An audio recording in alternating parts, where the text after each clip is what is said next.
प्रेरणास्पद कथा YouTube channel पर मैं धनंजय जैन आप सभी का हार्दिक अभिवादन करता हूं। दोस्तों, खून का असर हमारे व्यवहार में और आचरण में झलकता ही है। एक छोटी सी कहानी डीजे की जुबानी। एक राजा था। उस राजा के राज दरबार में एक दिन एक व्यक्ति आता है और नौकरी की गुजारिश करता है। राजा कहता है कि राज दरबार में तुम नौकरी करना चाहते हो, पर तुम्हारे अंदर काबिलियत क्या है, तुम क्या कर सकते हो, ऐसी क्या खासियत है जो तुम्हें राज दरबार में नौकरी दे दी जाए। उस नवयुवक ने कहा कि मैं चाहे पशु पक्षी या मनुष्य कोई भी हो, उसके बारे में सब कुछ बता सकता हूं। राजा को बड़ा आश्चर्य हुआ, ये तो व्यक्ति अजब है।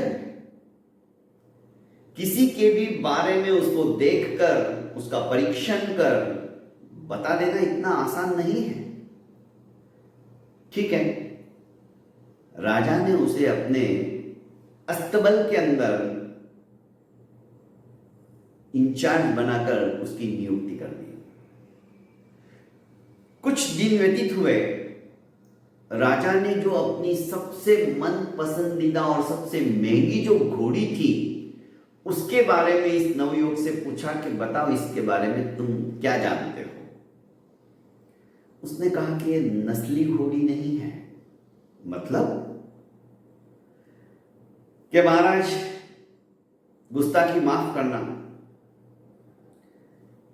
जो नस्ल घोड़ियों की होनी चाहिए इसकी नहीं है। राजा ने जिनसे वो घोड़ी खरीदी थी उसे बुलाया और उससे पूछा कि तुमने मुझे कौन सी घोड़ी दी, सही सही बताना, दिखने में तो इतनी सुंदर है पर ये नस्ली नहीं है। राजा का बदला हुआ रूप देखकर अश्वों को बेचने वाला अश्व व्यापारी कहने लगा कि माफ कीजिए महाराज, इसकी मां अर्थात इस घोड़ी की मां जैसे ये पैदा हुई मर गई थी। फलस्वरूप गाय का दूध पिला पिला कर इसे बड़ा किया गया।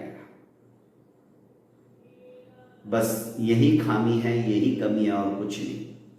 तो बचपन से ही जिसे गाय का दूध दिया गया हो, ऐसी घोड़ी को देखकर इसने नस्ली नहीं है कैसी क्या पहचाना। महाराज उसकी चतुरता के ऊपर अत्यधिक प्रसन्न हुए और उसे बुलाया कि तुमने कैसे पहचाना। उसने कहा, महाराज, असली घोड़े की पहचान यही होती है कि जब वो घास अपने मुंह में लेता है तो मुंह ऊपर करके खाता है, उसका चर्बन करता है, और गाय हमेशा अपना सर झुकाकर ही खाती है। मैंने पहले ही दिन इस घोड़ी को इस तरह से करते हुए देखा तो समझ गए ये घोड़ी नस्ली नहीं है। राजा बहुत खुश हुआ। राजा ने उसे 2-3 गाय, बकरियां, अनाज, इस तरह की सामग्री उपहार स्वरूप भेंट की और उसका सम्मान किया। यह आ गया वापस। थोड़े दिन व्यतीत हुए तो राजा ने कहा कि एक काम करो, अब तुम राजवाड़े के अंदर रानी के महल के पास ही पहरा देना शुरू करो और मुझे रानी के बारे में बताओ। 2 दिन के अंदर ही इस नवयुवक ने कहा कि इसका आचार विचार व्यवहार सब रानियों जैसा दिखता है पर ये रानी नहीं है, ये राजघराने की नहीं है। राजा को बड़ा गुस्सा आया। राजा फटाक से जाता है और अपनी सासू मां से पूछता है कि सही सही बताओ, जिसके साथ आपने मेरा विवाह किया वो कौन है, वो तुम्हारा खून नहीं है।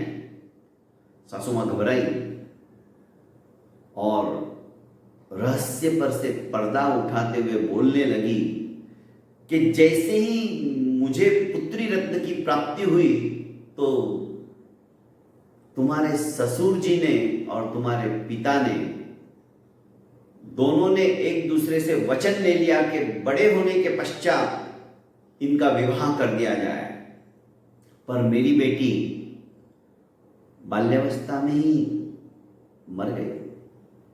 तो हमने दासी की जो पुत्री थी, क्योंकि उसका भी प्रसव मेरे साथ साथ ही हुआ था, उस दासी पुत्री को ही हमने अपनी पुत्री समझकर पाला पोसा और बड़ा किया और उसी का विवाह आपके साथ हुआ, क्योंकि हम वचनबद्ध थे और कहीं कुछ गलत ना हो जाए, भविष्य की चिंता हमें सता रही थी, इसीलिए हमने दासी की पुत्री को ही अपना लिया।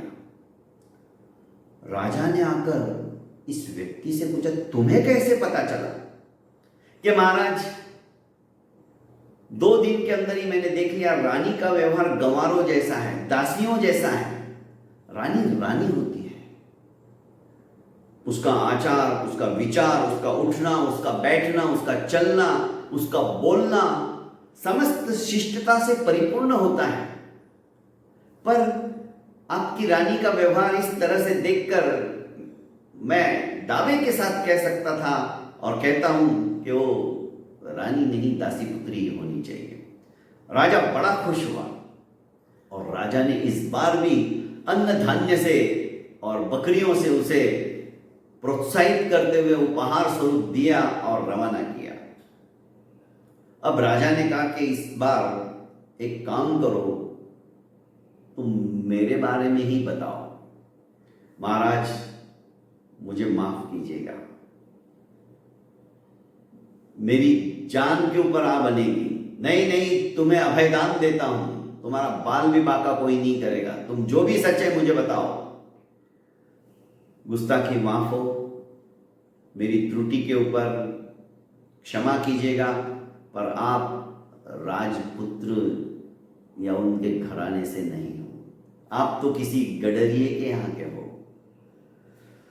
राजा को सुनना ही था, राजा को गुस्सा तो बहुत आया, पर वचन दे चुके थे, अभयदान दे चुके थे। अपनी मां के पास गए और पूछा कि मां मेरी वस्तुस्थिति क्या है, मुझे आज बताओ, मैं कौन हूं। बेटा तुम आज ऐसी क्या बातें कर रहे हो, तुम मेरे पुत्र हो, तुम राजा हो, तुम्हें क्या हुआ है? नहीं मां, मुझे जो भी सच है आज बताओ, वरना मैं आत्मघात कर लूंगा। अब राजमाता ने कहा कि बेटा सुनो, पुत्र रत्न की प्राप्ति के लिए तुम्हारे पिता दिन रात उपासना करते थे भगवान की। जहां कहीं किसी ने कहा मन्नतें मांगी पर कुछ नहीं हुआ, आखिर प्रजा को भी एक राजपुत्र चाहिए था। आखिर किसी ने कहा कि रानी को कहो कि गुप्त गर्भ हुआ है और किसी न किसी अच्छे नवजात शिशु को तुम अपना बेटा मान लो, तो शायद अड़ोसी पड़ोसी राजा घबराएंगे, वे आक्रमण करने से कतराएंगे। बस यही कारण है, क्योंकि सभी अड़ोसी पड़ोसी राजाओं की नजर हमारे इस राज्य के ऊपर थी और संतान विहीन राजा को समझकर वे कभी भी आक्रमण कर सकते थे।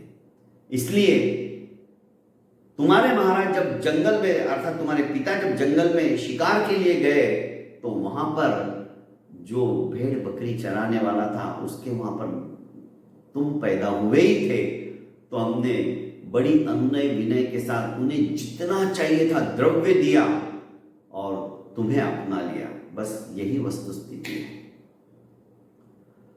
राजा संतुष्ट हुआ, पर आकर इस नवयुवक से पूछने लगा कि तुम्हें कैसे पता चला? कि महाराज मैं तो पहले ही दिन समझ गया था, जब मैंने नस्ली घोड़ी के बारे में आपको बताया और आपने वस्तुस्थिति को जान लिया, फिर भी आपने मुझे अन्न धान्य और बकरियां दी पारितोषिक में। जब रानी के बारे में बताया तब भी आपने ऐसा ही किया, और जब आपके बारे में भी बता रहा हूं तो आप ऐसा ही करने वाले हो, क्योंकि राजा, उसका स्वभाव, वो तो खजाना लुटा देता प्रसन्न होता है तो, और आप क्या दे रहे? क्योंकि वो जो तुम्हारे पिता का जो संस्कार था, वो जो खून था, वही तुम्हारे अंदर भी बोलता है। फलस्वरूप तुम इन साधारण वस्तुओं से ही मुझे प्रसन्न कर रहे थे। माफ कीजिएगा, जो वस्तु स्थिति मैंने आपको बता दी। तो दोस्तों, हमारा आचार, हमारा विचार, हमारा व्यवहार हमारे खून के ऊपर निर्भर करता है। खून जो जन्मजात आया है, जो हमारा डीएनए है, उसका असर तो होता ही होता है दोस्तों। पर आज के परिप्रेक्ष्य में यदि हम अच्छा खाएंगे, अच्छा पिएंगे, सात्विक विचार यदि हमारे पैदा होने चाहिए, तो हमारा अन्न भी वैसा ही होना चाहिए। जैसा खावे अन्न वैसा होवे मन। हमारा आचरण, हमारा व्यवहार, जो डीएनए वो तो बताएगा ही बताएगा, पर हमारा परिलक्षित जो होता है जीवन के आचरण को देखकर, लोग उसी को देखकर समझ जाते हैं कि सामने वाले का व्यक्तित्व कैसा है और वो क्या होना चाहिए। तो दोस्तों, अपने जीवन को सुंदर और समीचीन बनाने के लिए प्रयत्नशील रहिए। और डीएनए को तो हम बदल नहीं सकते, पर हमारे व्यवहार को हम बदल सकते हैं। अच्छी अच्छी बातों को सुनकर हम अपने जीवन का निर्माण करें, बस यही अपेक्षा है। बहुत बहुत धन्यवाद।